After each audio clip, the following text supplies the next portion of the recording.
Kami persilakan kepada Al-Quran Ustaz Dr. Hanu Bahrain SDSPPK untuk memberikan tausiah. Bismillahirrahmanirrahim. Alhamdulillahirabbil alamin. Wassalatu wassalamu ala asyrafil anbiya'i wal mursalin Muhammadin wa ala alihi wa sahbihi ajma'in, amma ba'd. Para akhwat, para muslimah, ibu-ibu yang semoga dirahmati dan disayangi oleh Allah Jalla Jalaluh. Assalamualaikum warahmatullahi wabarakatuh.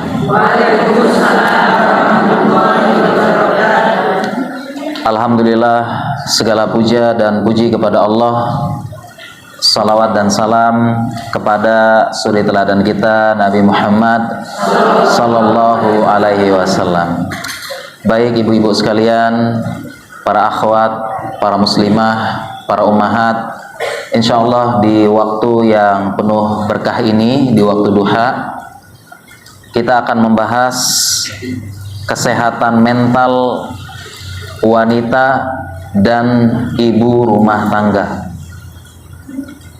Berbicara tentang kesehatan mental, ini topik atau isu yang sedang hangat, yang sedang dicari-cari.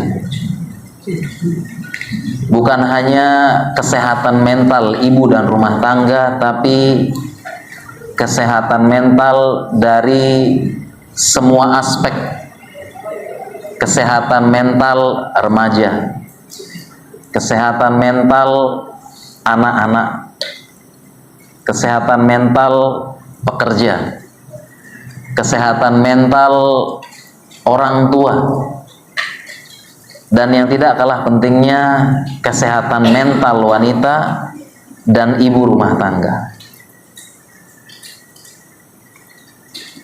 Membahas tentang wanita lebih rentan terkena gangguan mental, lebih rentan dari berapa aspek. Pertama, aspek syariat. Yang kedua, aspek psikologi. Yang ketiga, aspek kesehatan. Tiga sudut pandang ini mengatakan perempuan lebih rentan dibandingkan laki-laki. Terlebih ibu rumah tangga di zaman ini. Terlebih bagi ibu rumah tangga di zaman ini. Berbeda dengan zaman-zaman sebelumnya, sehingga lengkap dah. Kesehatan mental wanita ibu rumah tangga. Karena ibu rumah tangga di zaman ini berbeda dengan ibu rumah tangga di zaman mungkin ibu atau kakek nenek kita dahulu. Kira-kira apa yang membedakan ini ibu-ibu? Apa yang membedakan sekali, pakai banget? Yang membedakan, kenapa ibu rumah tangga sekarang lebih berat? Iya. Ya, di depan kita yang kita pegang semua ini ya. Ya, smartphone. Katanya sih bikin smart katanya. Jadi yang membedakan ibu rumah tangga di zaman ini dengan zaman dahulu, ada smartphone, ada gadget, ada sosmed, ada Instagram, ada TikTok. Yang ini semua tidak mungkin ibu-ibu rumah tangga nggak punya akun IG sama TikTok.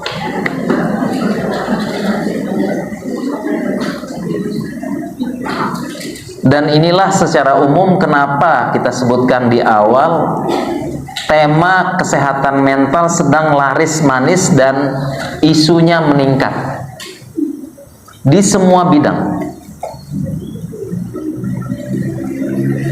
Pembahasan-pembahasan psikologi, psikiatri, kesehatan mental meningkat, dan ini diakui oleh teman-teman kita di bidang psikiatri maupun psikologi. Karena secara umum kita berada di zaman teknologi, khususnya internet, sosmed, sosial media.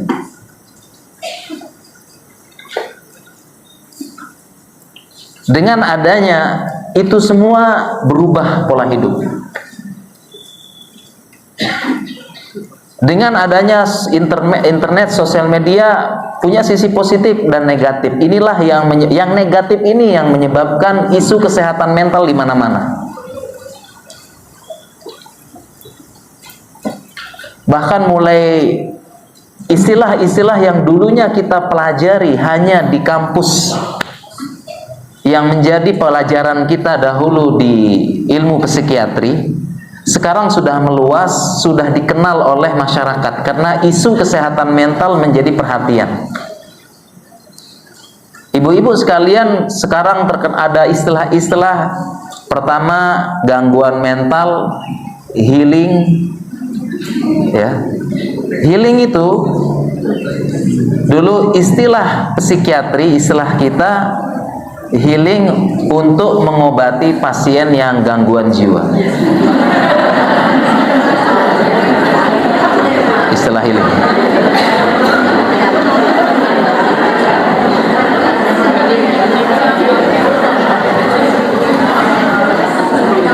Jadi ada pasien ya, dia karena healing secara bahasa artinya apa? Secara bahasa Inggris artinya apa healing? Healing ya, penyembuhan. Healing, kalau kesehatan health. Healing itu kayak recovery, penyembuhan. Berarti kalau sembuh sebelumnya sakit, iya. Sakit jiwa, Bu. Kemudian istilah-istilah ini sudah terkenal di publik. Padahal dulu konsumsi khusus. Kemudian beberapa penyakit-penyakit yang dulu kita pelajari sekarang jadi tersebar luar di masyarakat. Penyakit bipolar. Setelah ada publik figur kena, kemudian masyarakat paham. Istilah NPD, Narcissistic Personality Disorder,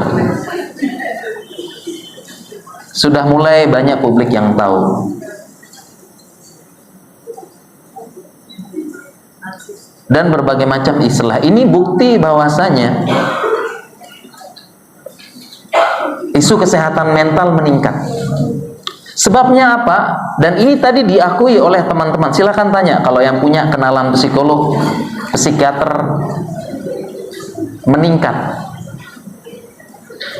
Sebabnya apa? Sebabnya tentu kemajuan zaman, teknologi, internet, sosial media, dan sebagainya.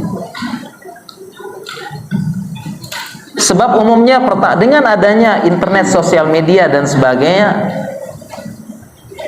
pertama, kita melihat konten. Ya, jadi sadar atau tidak sadar, kita buka sosial media itu, di situ ada konten-konten yang menggambarkan kesempurnaan. Ditampilkan sosok suami yang sempurna.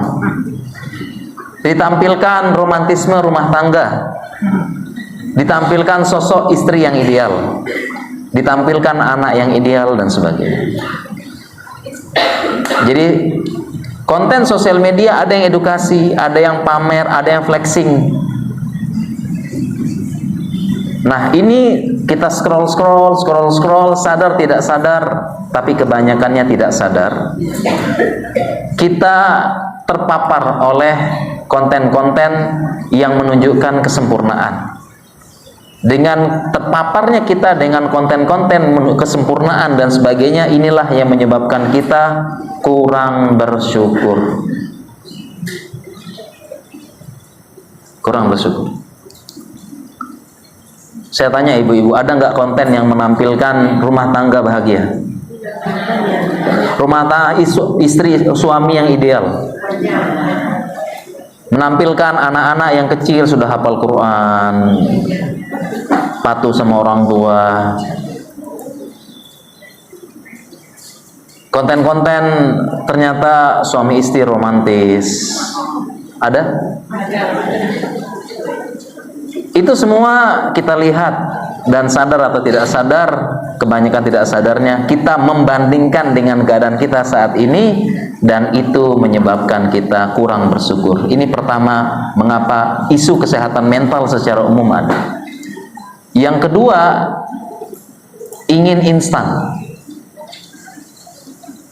Sosial media menggambarkan sesuatu hal itu kok mudah didapat dan instan. Terbentuklah pola pikir yang instan, pengen cepat dapat. Cara instan sukses, cara instan mendapatkan follower yang banyak, cara instan mendapatkan membuka bisnis yang berhasil, cara cepat, cara gila gitu ya. Cara gila menjadi pengusaha, akhirnya gila beneran. Ini semua muncul sehingga memunculkan kita itu di zaman ini zaman instan, pengen mendapatkan hasil dengan cepat. Kalau ibu-ibu atau perempuan yang tertarik adalah cara instan kurus, cara instan glowing, cara instan putih mulus. Banyak yang ingin putih mulus menyejukkan, ya kipas angin berarti. Putih mulus pinter masak, rice cooker.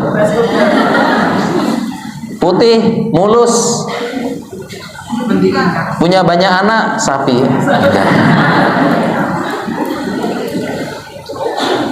Itu semua secara umum. Jadi itu gambaran secara umum kenapa isu kesehatan mental sekarang sedang meningkat. Terpapar dengan kesempurnaan, kurang bersyukur, ingin instan, serba instan, pengen cepat seperti orang di sosmed, seperti di Instagram, pengen sukses cepat, pengen ini cepat dan sebagainya. Kalau ibu-ibu tadi ingin cepat kurus, tapi ibu-ibu dia punya suatu filosofi dan cita-cita, ya, cita-cita kurus, hobi makan.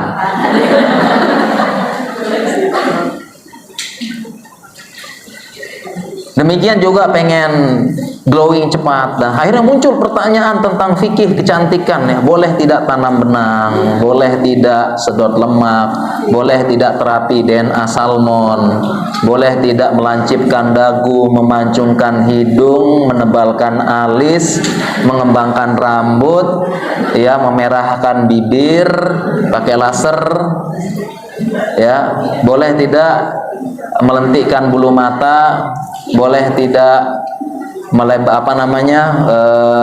membesarkan kelopak mata dengan cara terapi. Banyak pertanyaan-pertanyaan. Boleh tidak suntik vitamin C, boleh tidak suntik artis, infus whitening, boleh tidak. Banyak pertanyaan-pertanyaan yang itu semua mengarah kepada ingin kurus dan glowing instan.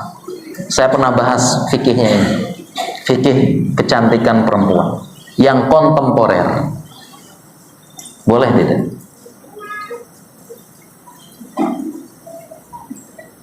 Ingin instan.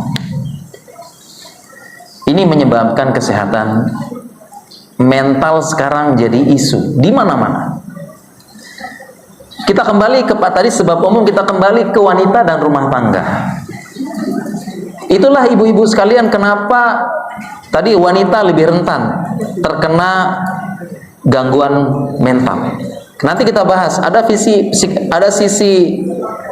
secara syar'i, sisi kesehatan, sisi psikologis. Kenapa perempuan rentan? Dan kenapa sekarang perempuan lebih, khususnya ibu rumah tangga, lebih rentan dibandingkan yang tidak di zaman dulu?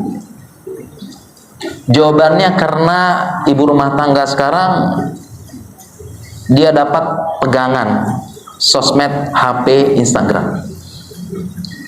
Kalau ibu-ibu di zaman dulu, ya, ketika dibacakan ayat waqarna fi buyutikun, wahai para perempuan, ibu-ibu, hendaklah kalian tinggal di rumah kalian. Dibacakan sabda Nabi sallallahu alaihi wasallam, wa buyutuhunna khairul lahun. Dan rumah-rumah kalian wahai muslimah lebih baik bagi kalian. Maka ibu-ibu di rumah mendidik anak, merawat, mencurahkan perhatian kepada anak, dekat dengan anak. Kemudian alhamdulillah jika punya suami yang bertanggung jawab, meratukan, ya, bekerja keras, berpeluh, mencari nafkah, menyediakan apa ada yang kebutuhan di rumah, sehingga ibunya fokus mencurahkan perhatian kepada anak, mengajarkan doa keluar masuk kamar mandi, ya, apa masuk kamar mandi nak, kok kaki kanan duluan, keluar dulu, ganti ke kaki kiri. Ibunya yang mengajarkan alif, ba, ta, ta. Itu semua kenikmatan dan sesuai dengan fitrah perempuan. Jadi dulu belum ada sosial media, HP. Di rumah bahagia deh. Paling banter, paling berat ujiannya telenovela sama India itu aja. Sama satu lagi ada acara namanya Gibah Taiman. Apa namanya? Iya. Infotainment ya. Ya. Berat. Tapi sekarang di depan kita ada HP. Ya, sehingga ibu rumah tangga lebih besar ujiannya sekarang. Dia di rumah mengikuti hadis Nabi, mengikuti perintah Allah. Tapi baru buka HP, lihat status WhatsApp teman sedang healing, jalan-jalan di Magelang gitu. Buka status teman sedang berada di puncak Bogor. Buka Instagram teman sedang ada postingan sedang keluar negeri, Singapura, Malaysia. Buka Instagram teman sedang kuliner sama suami di mana. Jadi meskipun sekarang di rumah, raganya di rumah, jiwanya melayang-layang kemana.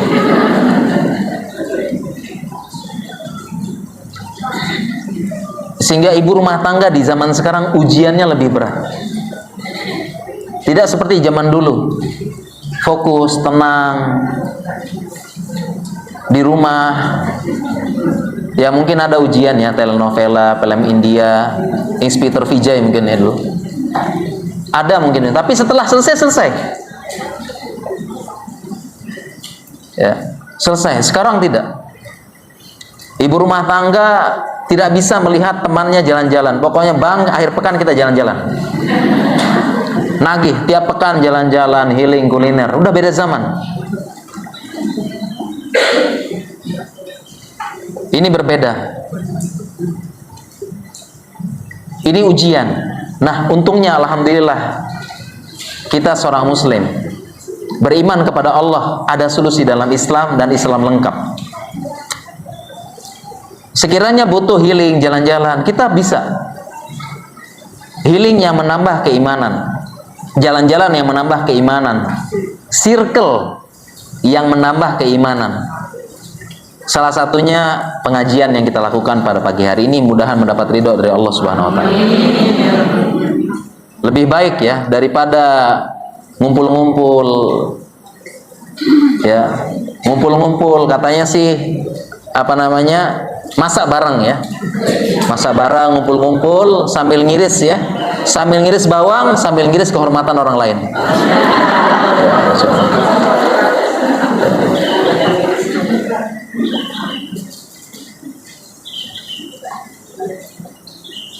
Jadi kita isi dengan hal yang positif, healing yang positif, dapat ridho dari Allah Subhanahu wa taala. Ujian berbeda sekarang. Ditambah lagi kesehatan mental bagi ibu rumah tangga. Di zaman ini zaman sosmed, zaman keterbukaan, zaman seorang bisa berinteraksi dengan siapapun, kapanpun, dan dimanapun. Sehingga isu yang juga meningkat setelah di era sosmed seperti ini adalah perselingkuhan. Karena jalannya terbuka lebar. Terbuka lebar dan dimudahkan di zaman sosial media di saat ini. Dengan sekali klik terbuka pintu perselingkuhan. Dengan sekali klik terbuka pintu perzinahan. Sekali klik hotel terbooking. Sekali klik datang wanita panggilan. Selesai. Menjadi isu juga.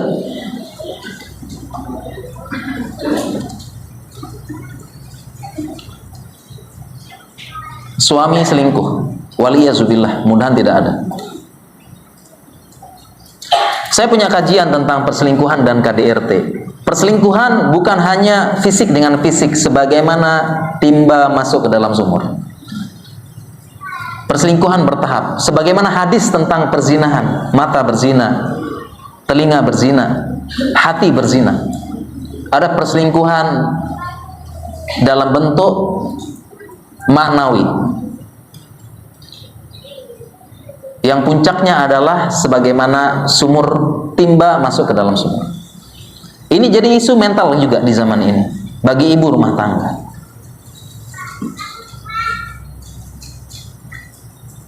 Bagaimana bisa saya di rumah menjaga diri, dia menjual kehormatan di luar dan melelangnya. Jadi isu kesehatan juga. Bukan hanya itu. Di sebagian kota-kota besar, kota-kota besar, Jogja kota besar bukan Bu? Sebagian kota-kota besar, setahu saya Jabodetabek ya, kota besar, Jabodetabek, Surabaya mungkin, di mana kota-kota besar seperti itu interaksi antara suami istri sangat sedikit sekali.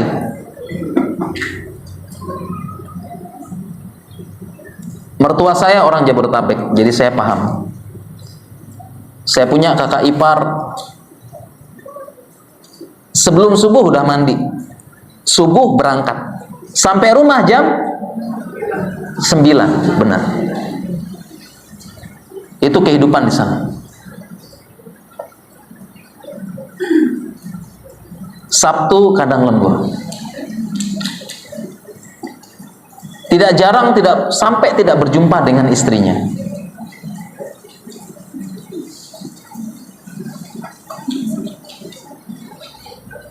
Terjadi perselingkuhan. Bukan hanya itu, ternyata sang istri pun merasakan kurang kasih sayang, kurang bonding, kurang sentuhan, karena pulang-pulang capek. Tidak merasakan sentuhan, kasih sayang, kata-kata romantis. Itu di kota besar, atau yang disebut dengan jablay, jarang dibelai. Ini terjadi di kota-kota besar, sehingga apa? Selain suaminya selingkuh, istrinya pun selingkuh. Balas dendam. Dan salah satu penyebab selingkuhan adalah balas dendam. Dan di zaman ini pun mudah. Meskipun para istri di rumah, dia bisa terbuka jalannya dengan adanya sosial media. Bisa berinteraksi, berhubungan kapanpun, dimanapun, dengan siapapun. Jadi isu kesehatan mental juga.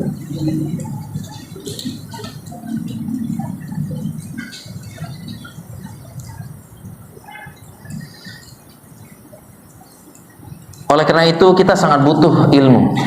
Kembali kepada agama. Semua kita berada di zaman terpapar yang namanya ujian kehidupan.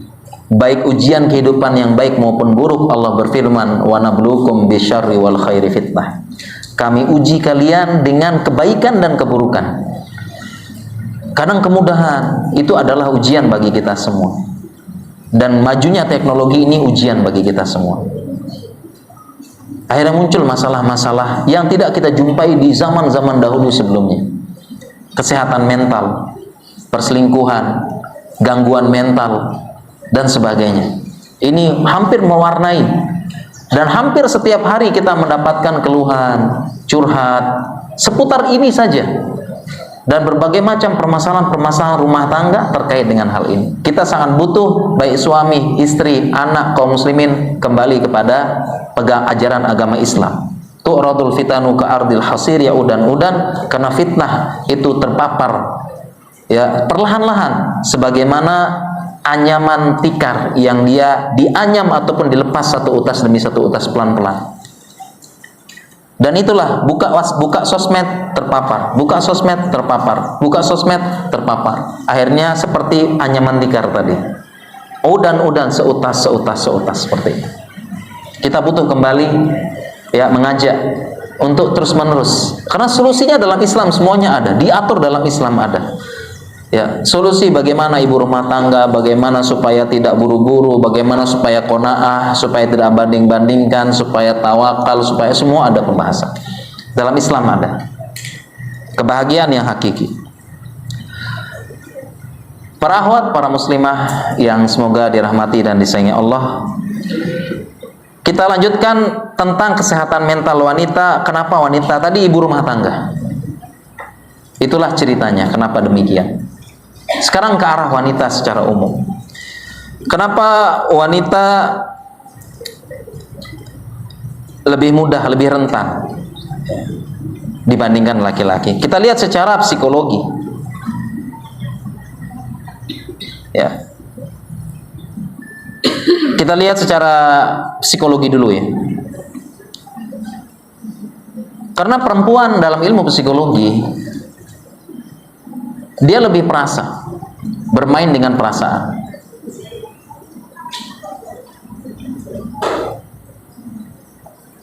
Sedangkan gangguan mental memainkan perasaan. Sehingga perempuan lebih gampang. Lebih gampang sedih, lebih gampang depresi, lebih gampang tertawa. Sehingga kalau kita gambarkan dalam rumah tangga itu laki-laki adalah digambarkan rumah tangga ibarat kota. Laki-laki penduduknya, sedangkan wanitanya adalah cuaca yang gampang berubah. Sekarang hujan, besok kering. Sekarang basah, besok kemarau. Sekarang damai, besok halilintar. Begitulah perempuan. Ya. Dia bisa sekarang menangis sejadi-jadinya, malam dia tertawa terbahak-bahak. Begitulah. Ini secara ilmu psikologi.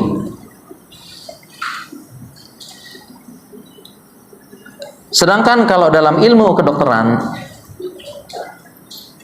kesehatan,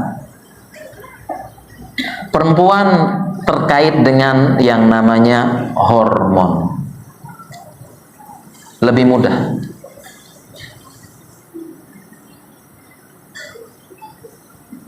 Terkait dengan namanya hormon estrogen, progesteron yang dia berputar-putar, naik turun, hilang muncul dalam namanya disebut dengan siklus menstruasi. Ini yang menyebabkan perasaan, emosi wanita lebih gampang berbolak-balik dan lebih rentan terkena gangguan mental dibanding laki-laki. Lebih rentan. Siklus menstruasi. Ditambah lagi apabila menstruasinya ditambah dengan yang namanya dysmenorrhea. Dysmenorrhea ya, nyeri haid ditambah lagi. Apalagi ada yang nyerinya ringan, ada yang nyerinya sakit banget. Dan itu mempengaruhi mental. Menahan sakit maka sensitif, gampang marah, gampang teriak. Sampai ada anekdot ya, kalau wanita PMS kesandung batu, batunya minta maaf.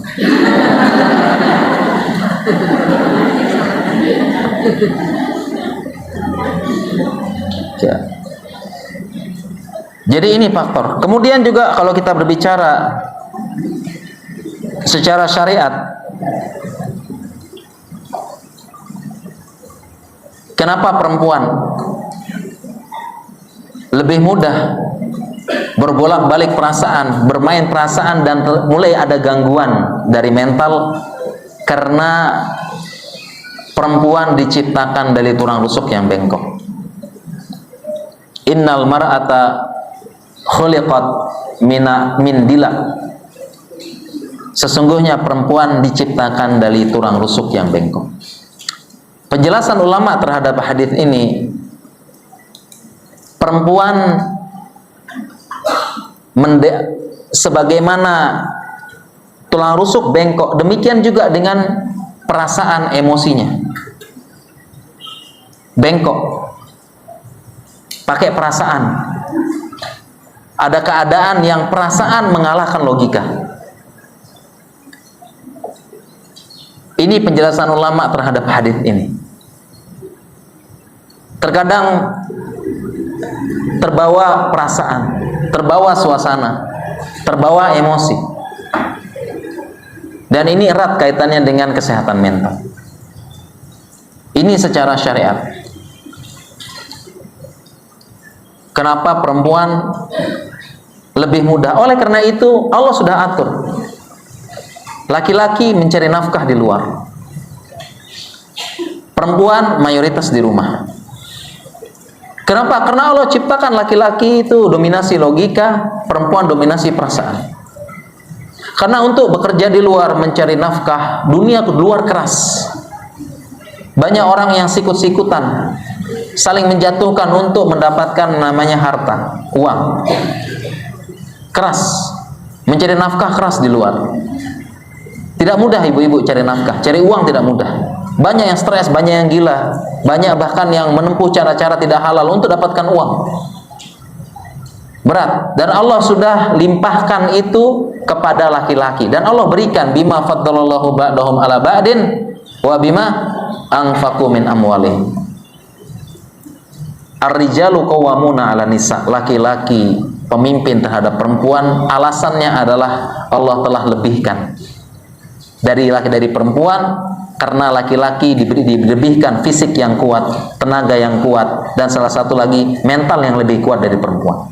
Karena tugasnya nyari di luar. Bahkan laki-laki berperang, butuh mental yang kuat. Ya, laki-laki melihat darah, melihat kepala putus, melihat ini, mungkin perempuan nggak kuat. Laki-laki di luar cari uang nggak mudah, tidak mudah, keras dunia luar.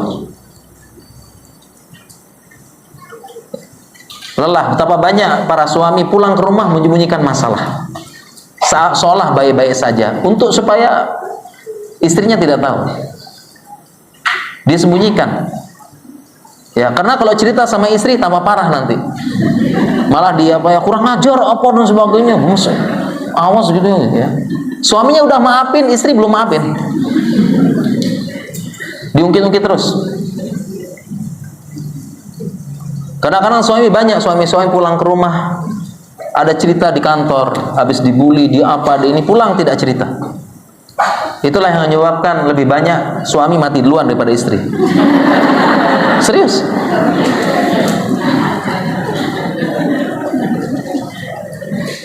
Ya.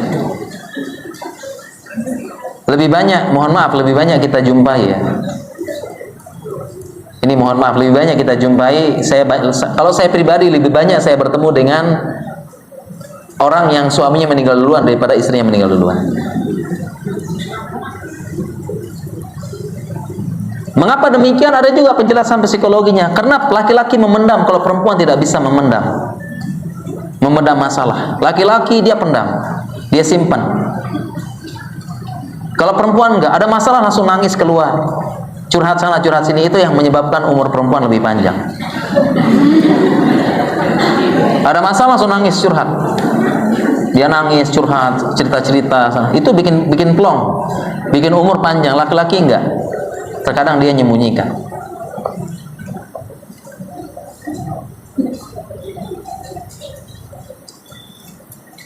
Jadi secara syariat pun disebutkan perempuan memang lebih Allah ciptakan lebih banyak di rumah. Secara umum mental laki-laki lebih kuat dan lebih rentan perempuan. Seperti itu. Ya, dan secara syariat banyak yang menunjukkan hal ini. Ya, secara syariat lagi mengatakan bahwasanya talak hanya laki-laki yang pegang. Ya, biarkan ibu-ibu bilang, "Bang, pulangkan saya ke rumah orang tuaku, Bang. Saya talak abang 100 kali." Jatuh tidak? Apa hikmahnya? Karena Allah Maha tahu. Ya, perempuan bermain seputar perasaan, gampang gangguan dan sebagainya. Ya. Sehingga ada penjelasan sekiranya ya talak dipegang di tangan perempuan, mungkin perempuan tersebut menjatuhkan 100 kali talak sehari.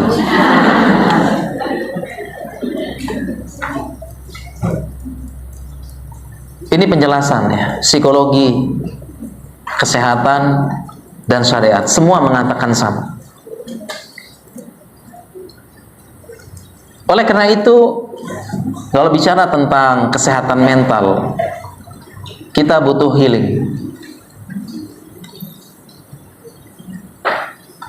Healing yang pertama benar-benar healing, mendapatkan ridho dari Allah Subhanahu wa taala. Bagaimana healingnya perempuan? Healingnya ibu rumah tangga yang benar-benar mendapatkan kebahagiaan sejati, merasakan manisnya iman, halawatul iman, merasakan sa'adah, kebahagiaan, merasakan kecukupan hati, innal gina gina nafs. Sesungguhnya kalau cari bahagia itu cari kebahagiaan di hati. Ini healing yang kita harapkan, dapat ridho dari Allah dan benar-benar bahagia. Tidak sebagaimana ibu-ibu yang mungkin belum mendapatkan hidayah dari Allah Subhanahu wa taala. Kita doakan mudahan dapat hidayah. Healing dengan cara yang bisa jadi tidak diridhoi Allah. Mereka pun seolah-olah bahagia, tapi bahagia yang dipaksakan. Senyum kecut, ya, pikiran yang heboh sesaat saja. Healing bagi ibu-ibu rumah tangga yang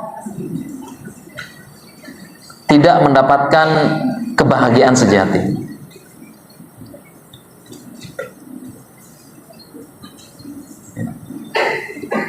Ada yang healing ibu-ibu, ada yang healing kumpul-kumpul arisan, ya, tapi berkedok gibah. Tadi kita bilang ya, intinya adalah gibahnya, ya, ngiris bawang sambil ngiris kehormatan orang lain, dan tidak ada nikmatnya ini. Apa bahagianya nih? Menggibah, ngumpul-ngumpul, belum dapat hidayah dia, belum dapat hidayah. Bagaimana nikmatnya healing itu dengan pengajian, dengan baca Quran, dengan kumpul dengan orang-orang yang soleh. Dia belum dapat nikmatnya. Akhirnya yang terjadi dari healing tersebut, arisan yang terjadi di situ adalah arisan. Memang arisan ada arisannya, ya, tetapi ada plus-plusnya. Tadi gibah, kemudian yang kedua ajang pamer, pamer anak, pamer kecayaan, pamer ini dan sebagainya.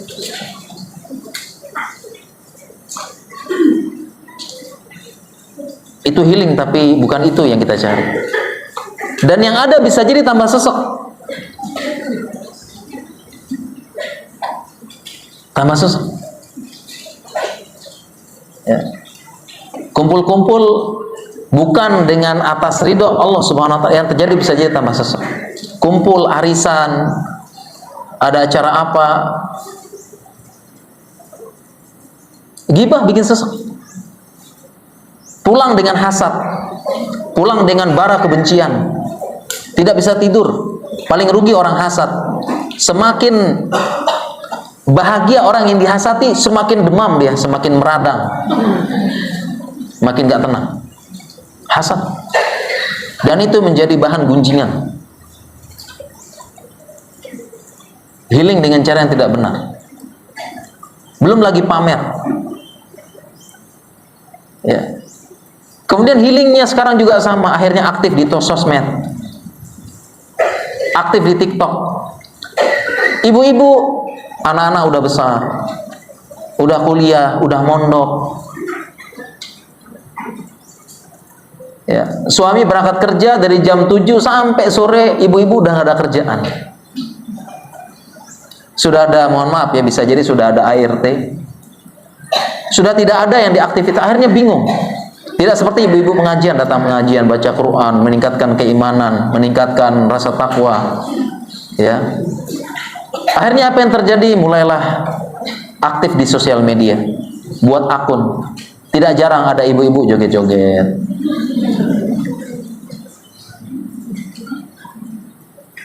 Ibu-ibu buat postingan. Ya, ibu-ibu cental-centil di sosmed. Ya, lupa udah mau punya cucu sebentar lagi. Ini healing yang tidak tepat. Bukan begitu healingnya, Ibu. Ya.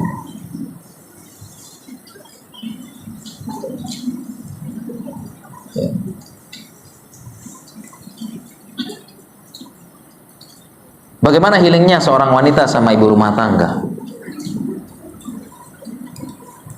Yang pertama, healing yang paling utama, healingnya dan kunci healing ibu rumah tangga, ya, itu adalah suaminya.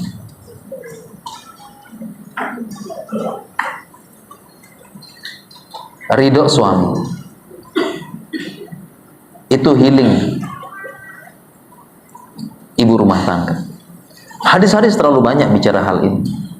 Unzuri aynama anti minhu fa innahu jannatuk wa naruk. Perhatikan kedudukanmu, posisimu di depan suamimu. Sesungguhnya suamimu itu surgamu dan nerakamu. Banyak hadis-hadis tidak perlu kita bacakan ya. Insya Allah udah paham.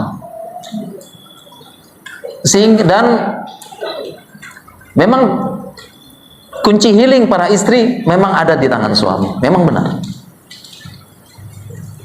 Suami sangat berperan dalam menjaga kesehatan mental dan kewarasan para istri. Kunci utamanya memang pada suami.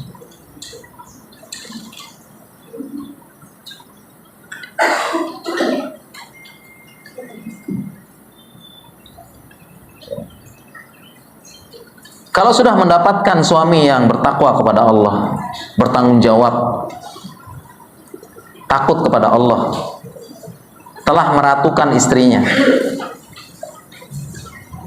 telah bermuamalah dengan muamalah yang baik, memberikan perhatian yang cukup, bertanggung jawab terhadap anak-anak, ikut peduli dengan pendidikan anak-anak, yang telah mencukupi semua kebutuhan walaupun tidak harus megah, mewah itu ya mepet sawah gitu. Tapi dia sudah cukupi.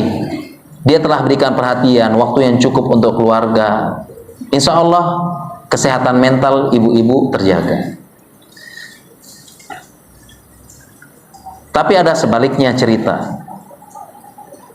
Ada yang malas bekerja, sehingga ada cerita para istri yang seharusnya jadi tulang rusuk, dia tulang rusuk sekaligus tulang punggung.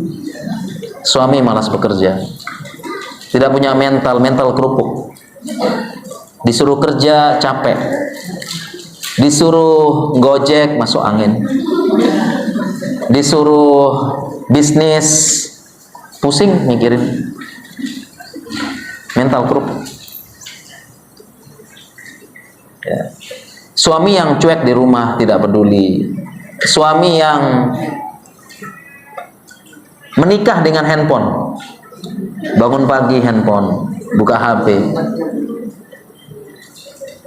sedang makan sambil buka handphone, sebelum berangkat kerja buka handphone, seharian di kantor hilang, tidak ada kabar, tidak ada berita, pulang ke rumah minta disiapin makan, sore hari langsung ke teras pegang handphone lagi, sarungan, makan cemilan plus rokok. Masuk malam segera makan malam dan segera berbaring di kasur sambil pegang HP, itu pun kasur dan kamar yang terpisah dengan istrinya.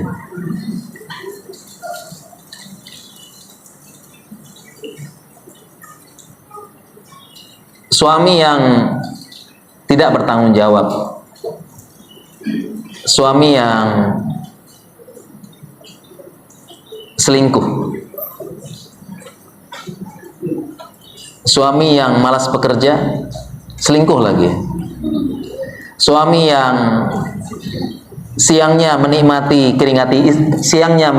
keringat istri, malamnya menikmati tubuh orang lain. Kesehatan mental mengganggu. Tidak dipungkiri kesehatan mental seorang perempuan dan para istri itu ada pada suami. Sehingga ketika mendapatkan suami yang baik, fahanian mariah, alhamdulillah, bersyukur. Jaga, berbakti, bersyukur kepada Allah. Sehingga di zaman ini, zaman yang berat dan susah, mendengar cerita curhat dan sebagainya, sehingga pertama kalau punya suami, ya pertama dia bertanggung jawab. Yang kedua mau bekerja, mencukupi kebutuhan meskipun tidak banyak, tidak merokok, tidak selingkuh, tidak narkoba, ya baik sama anak, mau main sama anak, peduli dengan pendidikan. Maka di zaman ini dapat seperti ini, syukuri nikmat, Bu. Syukuri, bakti sama dia. Di zaman ini sudah cukup ini. Cukup yang seperti ini. Kita ulangi, bertanggung jawab, perhatian sama istri, mau bekerja meskipun nggak banyak, mau tanggung jawab memenuhi kebutuhan primer, makan, minum, SPP anak, baju, ya jalan-jalan sebentar keluar. Suami yang tidak selingkuh, tidak merokok, tidak pukul istri, tidak keras, mau peduli sama anak, ya. Dapat suami di zaman ini dengan kriteria ini sudah bersyukur luar biasa, Ibu. Cari baktinya, cari ridhonya sama suami di zaman ini. Meskipun pertama tidak ganteng, tidak seperti pertama dia bertanggung jawab, meskipun nggak ganteng suaminya, ya mungkin ibu-ibu putih glowing, bahwa bapaknya mungkin hitam gelap, nggak apa-apa. Bukankah siang semakin indah dengan datangnya malam? Nggak apa-apa, yang penting dia bertanggung jawab. Meskipun tidak bisa mengantarkan jalan-jalan ke tempat-tempat yang mahal, bukan suami yang kaya, bukan suami yang bisa ngajak ke luar negeri, healing ke Paris, Prancis, Eropa, ke Mars, ke bulan, ke Pluto, nggak usah, nggak apa-apa. Di zaman ini itu sudah cukup bersyukur. Bersyukur, cari ridhonya. Karena di zaman ini subhanallah, betapa banyak perempuan-perempuan yang kurang beruntung. Saya ingin mengatakan ulah oknum, tapi kok oknum banyak gitu ya. Terlalu banyak kita dapat curhat, suami tidak tanggung jawab, malas kerja, selingkuh, kasar, main pukul, bentak, mendiamkan, cuek, menggantung istri. Fatazaruha kal mu'allaqah, Allah berfirman, kamu tinggalkan dia seolah-olah menggantung. Dicuekkan istrinya, tidak disapa, tidak dipeluk, tidak ada kata-kata. Satu rumah tapi hampa. Fatazaruha kal mu'allaqah, Allah berfirman, engkau tinggalkan dia seperti menggantung.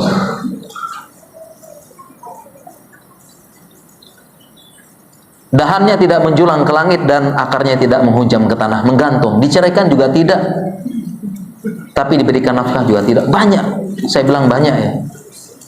Kenapa bilang banyak? Kenapa? Nggak tahu saya banyak apa enggak, tapi kenapa kok curhatnya banyak gitu.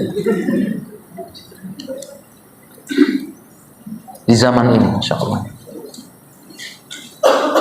Zaman gangguan rentan.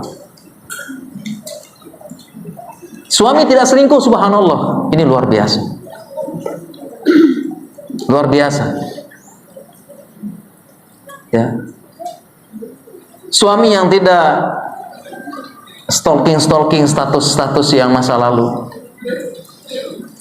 Zaman sekarang, zaman mudah sekarang, ketemu dengan mantannya kuliah, ketemu dengan SMA, ketemu dengan SD, SMP sampai PAUD itu masih bisa ketemu sekarang. Bisa zaman sekarang bisa deteksi. Kalau kita mau cari dapat. Zaman sekarang kalau mau dicari dapat. Nggak ada angin, nggak ada hujan, dimasukkan tiba-tiba grup alumni fakultas kedokteran.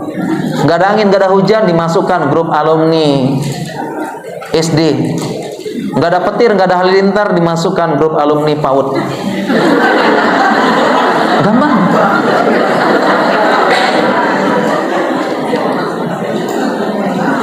Betapa mudah di zaman ini sekarang bertemu. Hati-hati, sehingga bukan hanya laki-laki, ibu-ibu juga di rumah dia digabungkan grup. Sehingga sekarang banyak istilahnya apa ibu-ibu? Apa sekarang yang banyak? CL. Iya. Apa CLBK?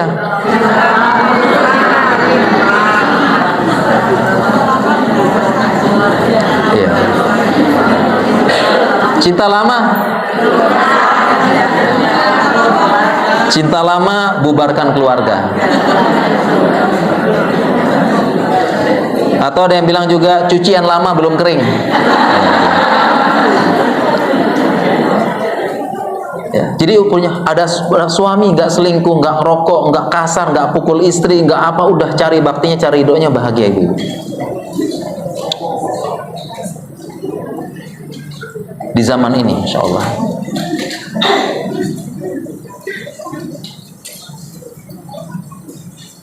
Walaupun nggak ganteng tadi.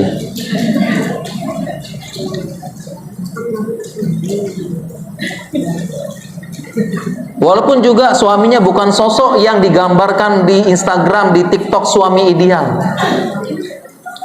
Tadi kita kasih pengantar ya, apa yang bikin kita gangguan mental di zaman ini? Kebanyakan nonton konten-konten. Konten-konten yang menggambarkan sosok romantis. Konten yang menggambarkan rumah tangga ideal. Konten yang menggambarkan ini, semua bikin tidak bersyukur. Makanya sekali lagi kalau dapat suami yang kayak tadi, bersyukur, cari ridhonya udah. Gak usah banding-bandingkan. Karena sosmed ini, apalagi TikTok ini bikin ibu-ibu cemberut, kurang bersyukur kadang-kadang.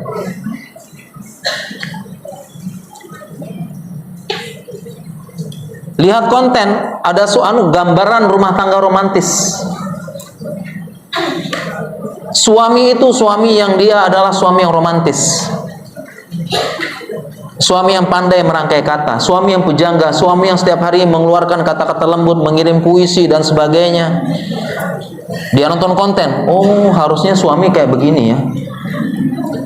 Terus dia ingat, dia lihat suaminya, pantesan suami saya ini bisu. Seumur-umur hidup tidak pernah dia bilang sama aku I love you. Seumur hidup nggak pernah, bisu banget ini. Awas pulang-pulang saya protes. Bikin nggak bersyukur. Bikin nggak bersyukur. Ya. Hanya karena konten, nggak bersyukur. Padahal setiap orang ada kelebihan, ada kekurangan. Apalagi di zaman ini. Syukuri. Sudah bagus-bagus suaminya tidak mau menampilkan istrinya di sosial media. Jadi suami yang bagus dia tidak akan pajang istrinya di sosial media. Supaya apa kira-kira? Supaya menjaga mutiara yang terpendam, supaya tidak kena ain. Tiba-tiba nonton konten TikTok. Tahu nggak kenapa suami Anda tidak pernah posting gambar istrinya di sosial media? Karena ada perasaan wanita lain yang sedang dijaga. Lihat gitu kan. Ibu-ibu nonton konten ini bener juga ini ya. Ya. Pulang-pulang akhirnya marah sama suaminya. Kenapa nggak pernah posting gambar saya? Ya. Jangan-jangan ada wanita lain yang kalau posting gambar saya dia marah ya. Banyak konten-konten. Tidak bersyukur dengan keadaan yang sekarang. Konten-konten yang istri suami istri jalan-jalan healing kemana, ke sini, ke sana, ke sini, ke sana, ke sini. Tidak semua suami padahal bisa. Ini semua membuat kurang bersyukur di zaman ini. Sehingga kita di zaman ini itu kita membandingkan yang baik-baik saja. Dan tidak jarang konten-konten yang menggambarkan kesempurnaan suami istri apa itu semua kadang-kadang palsu, hanya mencari viewer saja. Ya, mencari viewer saja kadang-kadang palsu. Tidak ada kehidupan di dunia nyata seperti itu yang sempurna, yang baik terus, yang yang sosmed. Saya pernah nonton ada video ya suami istri ya olahraga bareng, main bola bareng, jalan-jalan bareng dan sebagainya, ketawa terus, ini terus, ya ngaji terus, enggak. Itu konten semuanya, tidak seindah dunia nyata. Pahami? Ya, cuma kadang-kadang kita scroll terus ya, kadang-kadang terbawa. Oleh karena itu tadilah konten tadi itu paham sadar tidak sadar terpengaruh dengan konten, tapi kebanyakannya tidak sadar. Ini menyebabkan gangguan mental. Apalagi ibu-ibu, udah. Ya. Ibu-ibu.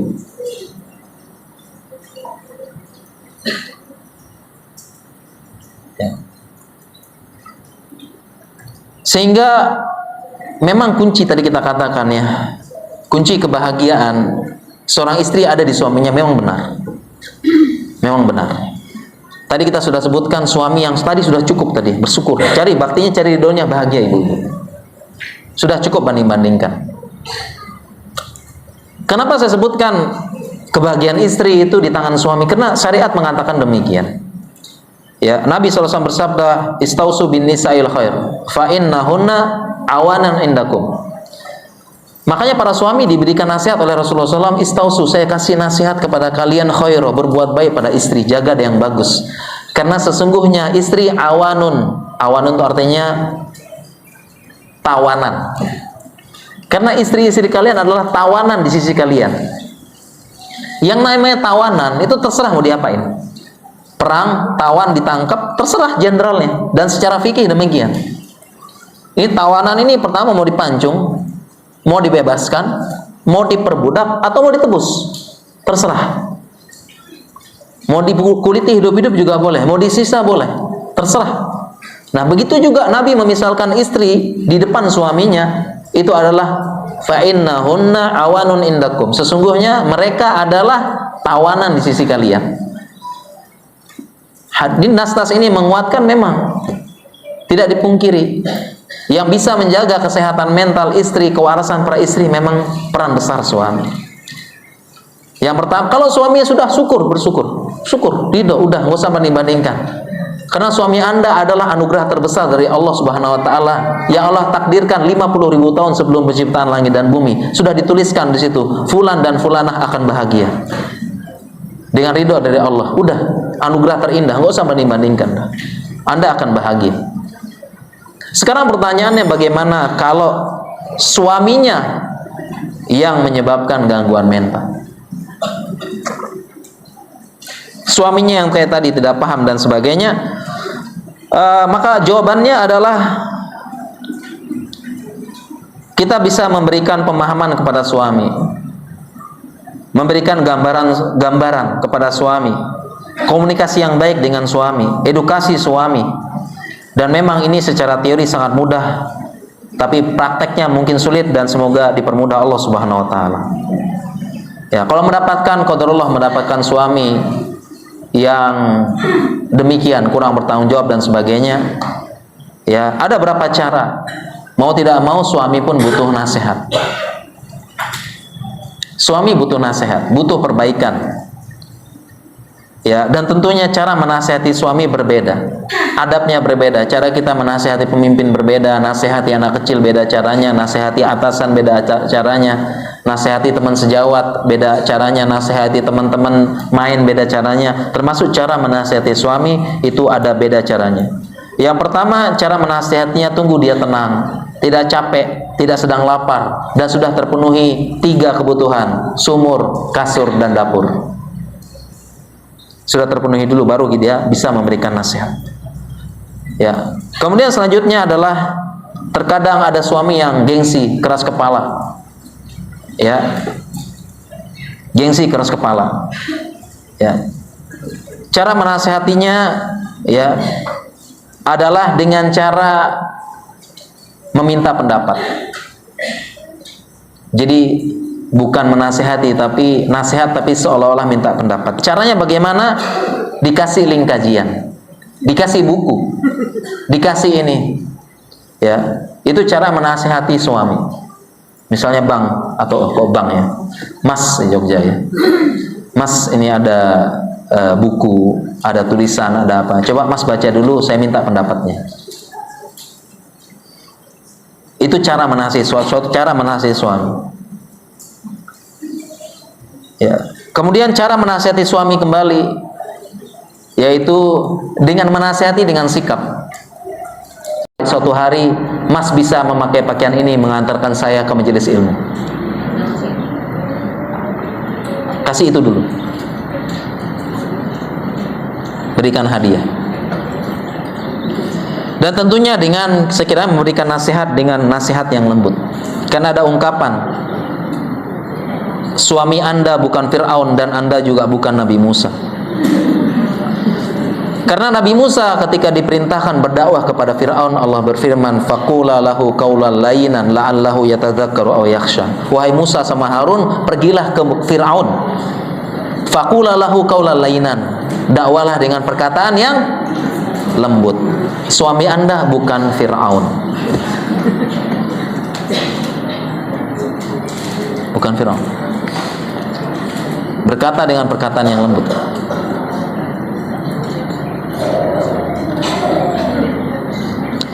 Kalau masih belum bisa juga, ada tata cara menasehati suami melalui pihak yang ketiga.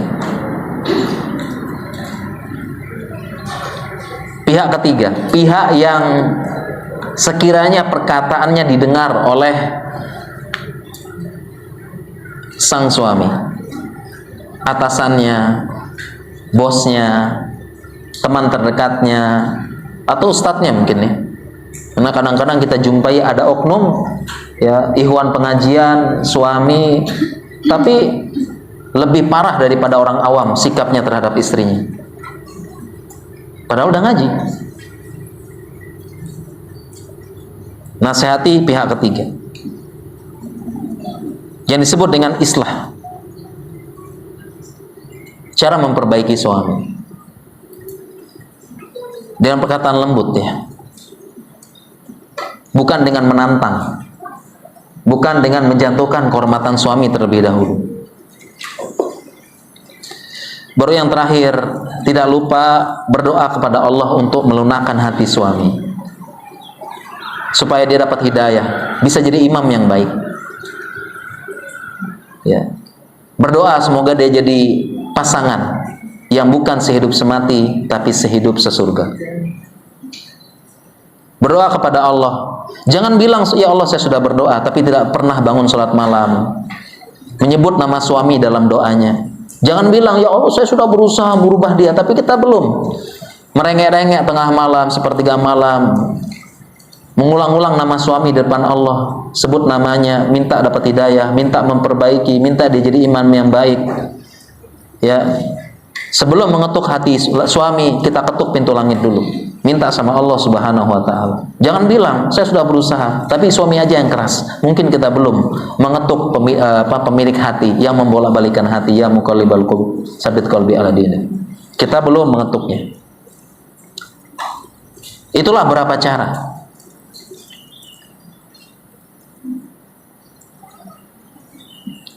Kesehatan mental dan kewarasan istri tidak dipungkiri memang.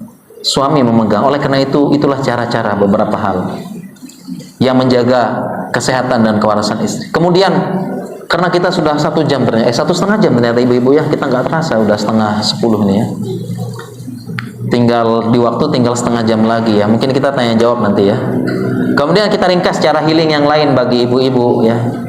Pertama tentunya Al-Quran, healing terbaik. Baca Al-Quran, tiap hari kita baca Al-Quran. Setiap hari, nggak ada uzur. Setiap hari berapa ayat pun, jadikan dia kebutuhan. Kalau tidak baca Al-Quran sehari, seolah-olah belum recharge, lemah, tidak bertumbuh. Lemah kalau kita nggak baca Al-Quran, ada yang kurang. Setiap hari kita baca, setiap hari Quran. Ya, kemudian juga cara healingnya ibu-ibu juga, ya, dia juga sedekah. Sedekah jangan lupa, karena fitnah terbesar bagi perempuan harta. Ya, harta, fitnah terus. Makanya Nabi SAW ya, setelah dia khutbah di depan para sahabat, dia datang kepada para kumpulan perempuan. Ya, kemudian dia mengatakan, ayuhan nisa, ayatuhan nisa, tasaddaqna, wahai para perempuan, sedekah kalian semuanya. Sesungguhnya yang paling banyak di neraka kalian. Ya, saat itu juga perempuan melempar perhiasan, dilempar sedekah pada Nabi. Jangan lupa perempuan sedekah, karena perempuan terbesarnya adalah, ujian terbesarnya adalah harta. Ya, banyak perempuan ya tidak mendapatkan hidayah. Apa yang dikumpulkan bukan pundi-pundi pahala, tapi dia kumpulkan, dibuka rak sepatunya berjejer, dibuka rak tasnya berjejer, tasnya dibuka, apalagi bajunya ini lebih parah lagi. Ya, ada baju dipakai setahun sekali, baju dipakai 2 tahun sekali, baju dipakai sebulan sekali. Itu semuanya koleksi-koleksi. Jangan lupa disedekahkan. Ya, disedekahkan. Ya. Dan kenapa Nabi SAW menyebutkan ra'aritun nar, saya diperlihatkan neraka, fa idza aksaru ahliha, dan kebanyakan penduduk neraka adalah wanita. Sebabnya pertama, tidak menutup aurat, yang kedua tidak menjaga lisan, yang ketiga menumpuk harta. Bagi yang punya harta. 3 alasan ini. 3 alasan. Kenapa perempuan lebih banyak di neraka? 3 alasan. Ini kapan-kapan kita bahas. Ya, coba kita lihat ibu-ibu. Sekarang di Indonesia lebih banyak yang nutup aurat atau buka aurat? Sekiranya yang nutup lebih banyak, yang nutup sempurna tidak sempurna? Itu sudah jadi bukti lebih banyak perempuan di neraka. Sekarang lisan mana perempuan yang tidak bergoyang dengan mudah? Lisan perempuan mana yang dia bisa menutup, menjaga, bijak keluar? Lisan mana? Ditambah sosmed, ditambah sosial media. Kalau dulu kalau mau gibah, mau apa, harus ngumpul, harus arisan, sekarang gibah online. Nelpon, curhat dan sebagainya. Ya. Seperti itu. Jadi healing, jangan sedekah, jangan lupa sedekah ibu-ibu. Sedekah, sisihkan harta. Sisihkan untuk pengajian kita juga, masya Allah bermanfaat insya Allah ya. Sedekahkan harta untuk ini, jangan lupa. Itu sedekah itu. Kemudian healing perempuan juga sama. Berkumpul dengan orang-orang yang soleh, circle yang baik, circle yang ingatkan Allah dan Rasulnya. Jauh lebih bermanfaat kita ngaji, baca Al-Quran daripada circle-circle yang tidak baik. Bikin tambah sesak, tambah susah, tambah berat. Tambah nggak bersyukur, banding-bandingkan, nggak bersyukur. Circle yang baik itu healing. Ya, walaupun tetap healing terbaik adalah mendapatkan suami yang bertanggung jawab dan sebagainya. Ya, boleh healing jalan-jalan, kuliner, nggak masalah, insyaallah. Seperti itu. Ya, ini healing bagi para wanita dan ibu rumah tangga. Ibu-ibu sekalian, kita berdoa kepada Allah Subhanahu wa taala. Bismillahirrahmanirrahim. Alhamdulillahirabbil alamin, wassalatu wassalamu ala Rasulillah. Allahumma la sahla illa ma ja'altahu sahla wa anta jalal husna idza syi'ta sahla. Ya Allah, di kesempatan ini, di momen yang penuh berkah ini, di pengajian ini, kami mencari ridha Engkau. Dan yang kami minta dari Engkau adalah berbagai macam kemudahan urusan kami. Allahumma la, wahai Engkau Allah, Engkaulah yang menjadikan kemudahan. La sahla illa min indik, tidak ada kemudahan menjadikan dari Engkau, dan Engkaulah yang menjadikan berbagai macam kesulitan dan berbagai macam problematika hidup menjadi suatu kemudahan. dan tidak ada kemudahan melainkan dari Engkau semata. Rabbana zalamna anfusana wa illam taghfir lana wa tarhamna lanakunanna minal khasirin. Rabbana atina fid dunya hasanah wa fil akhirati hasanah wa qina azabannar. Wa akhiru da'wana anil hamdulillahi rabbil alamin. Wassalamualaikum warahmatullahi wabarakatuh.